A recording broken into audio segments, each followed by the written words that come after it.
Do we have the Katie Pavlich video? Let's just put that up as a little, and then I want to go into some Beto O'Rourke stuff, because there's been a couple of good pieces about Beto O'Rourke, and of course he is coming off of his big fundraising victory, but we'll talk about that in a moment. Katie Pavlich, apparently, is she now on Fox on a more regular basis now? She seems like the 5 regular contributor. Oh, she a 5 regular contributor now? She's the 6th of the 5. Now, wasn't she didn't she formally go out with that guy, Brandon Darby, who was the FBI informant in some protests and was running around, I think, Occupy as well, if I remember correctly. Now, we're getting way back here, but... it looks like you're right, so, yeah. There you go. I still got it, folks. Here's Katie Pavlich. I didn't know Brooklyn was in Brooklyn. I'm a little tired, and then Right. all of a sudden, Boom. chalk it. So Katie Pavlich coming on, bringing the completely fact and historical free assessment. I mean, fact and historical free conclusions and what would you call this? Assertions about facts and history. They keep blaming America for the sin of slavery, but the truth is, throughout pause human it. We should also say, and let's go back. She's talking about reparations. Now, it's my opinion that reparations actually should not just be for slavery, but for the continued racism practiced by the U.S. government through, just like an official policy. Through the middle of the 20th century, in terms of preventing the accumulation of wealth within the black community. But here is Katie Pavlich with her fact and historical and factual assertion. They keep blaming America for the sin of slavery, but the truth is, throughout human history, slavery has existed, and America came along as the first country to end it within 150 years. And we get no credit for that to move forward and try and make good on that. We did have a very bloody civil war. Or over that and issue. we also, and the 150 years are a long time. The racial To end it. history, And the to end it. remnants of the Civil War, Right. particularly blacks in the South. Correct. Yes. That was not And an we're- easy and we're path. I mean, still- that was bloody and violent and deadly. And there were Native we Americans cannot here when forget we that. showed up. Yeah, we're Yeah. still. We My pushed point out. is that we All were of that the is true. country that decided to end it, and we're still dealing with the issue. But if you want to start a problem and to inflame racial tension even more, start blaming people who have nothing to do with slavery for the sin of slavery. That is not fair. That's not the American way, and we shouldn't be doing it. Okay. You're welcome. Also, I'm sorry, being a little bit pedantic here, but maybe usefully, there was a place called Haiti. well, Happened before. Or Britain. or Britain. or Spain. Or Spain. Or Sweden, and apparently the Netherlands, and Denmark, and France, Portugal. And we should also say that when the United States apparently, which was founded on this notion of ending slavery, right? Like we came along and decided to end it. That's one of the reasons why we were here. We were going to be named the United States of Slavery Enders. Exactly. And we're just like, and we'll do that. We will get to that in 100 or so years. And Working by on it. ending slavery, what we mean is ending slavery by non-prison folk. Because, of course, we still allow for prison slavery.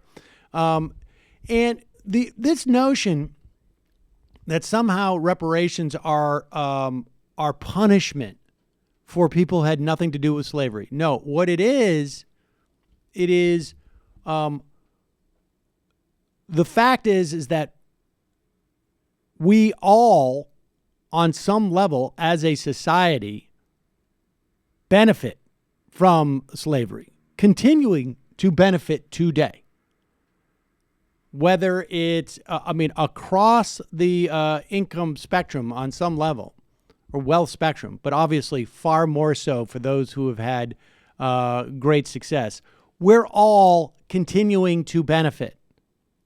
All of the great exceptionalism of the United States was built on an enormous amount of free labor, and all of the wealth that exists within the white society is at least in part a function of having less people to compete against who live in society. They will contribute to the building of that wealth, but they will not share in the building of that wealth.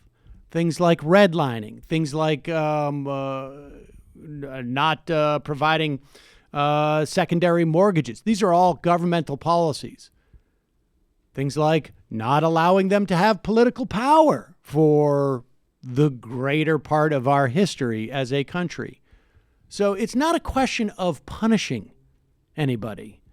It is a question of trying to make up for that deficit, which of course also exists not just as a function of cash, but of just a deficit that's been created in terms of just a way of seeing the world. I mean, we spoke to, I guess we played that interview over the break, but it was Deep Roots. And I can't remember who one of the authors were. Matthew Blackwell.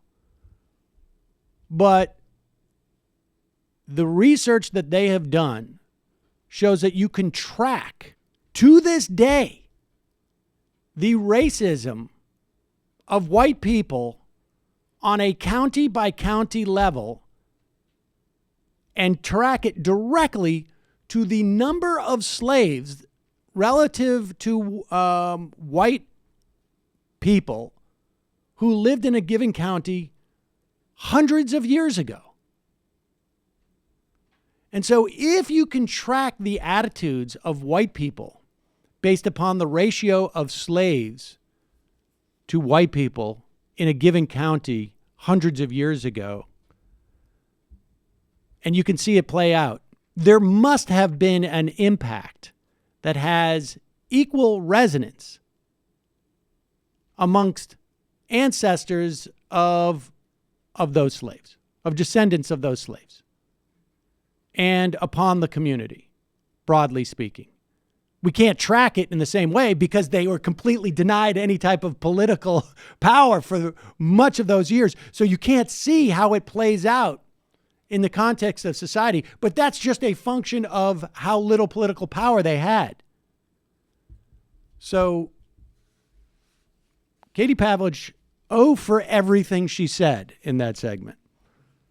She should go try a fast food sandwich. She was talking as if nothing she was saying could be checked easily. Like, I we mean, came even around. including by some former VJ libertarian who managed to at least retrieve the Civil War. Yeah, exactly. It was slightly important. I mean, we went really unfair. We talked about Sweden and Haiti and Portugal and Britain, but you could also even just go like, you know, that thing in our country that there's been a Spielberg movie about? Right. It's called The Civil War.